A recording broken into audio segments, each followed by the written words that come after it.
smell of wood smells good to me when it's cut, you know, fresh wood. It's a pretty neat deal, and I always liked building stuff. Lawler's Woodcraft started with my granddad's brother, which their dad was the builder out of Old Donald. So my granddad, my uncles, my dad, I just nearly had to learn how to do something, you know, because everybody in the family's been a builder of some type or another.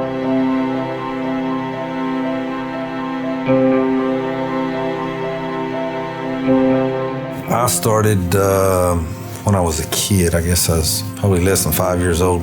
It's 29, so that's, what, 26 years I've been in business myself, something like that, 26, going on 27.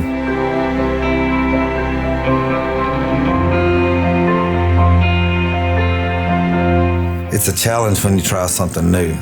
Building our own equipment, to an extent, it's kind of been a way of life, you know. A lot of times we talk about it's more fun to build equipment than it is to build the cabinets afterwards. You know, that's the fun part.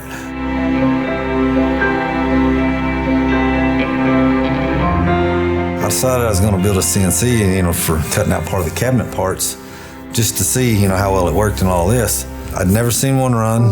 I'd never seen one in person.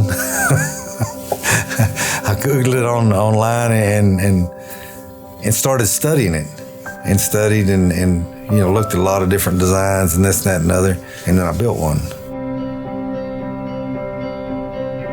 It's fulfilling to build a machine, but when you build something and it works right, and you come out the other side and you got a finished product that's, you know, art, not just something thrown together, it's actual art that you used what you built to build it. That's really makes it a whole lot more fulfilling than it would be to build a machine and just build cabinets, because then it would just be work, you know. Wouldn't be no play, you know, fun to an extent. The first guitar, it was pretty thick as far as the wood.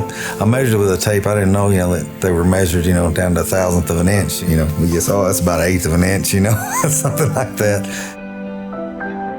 It didn't sound really good, and it wasn't a great guitar, but it was definitely the first one. I don't even have it no more. Sometimes I wish I did, and a lot of times I think, bad as that was, I don't think I want to keep it.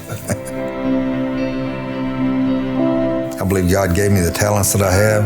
If I give a tithe on my talents, 10% of what I do ought to be given back.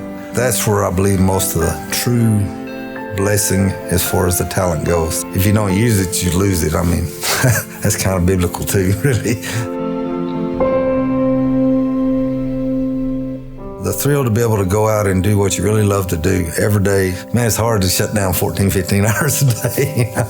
You want to still get a little bit more done of that, you know. I never got rich off of it. Probably won't ever get rich off of it. It don't matter. You know? As far as earthly riches, there's a certain satisfaction at the end when you've done a job and you've done a job right.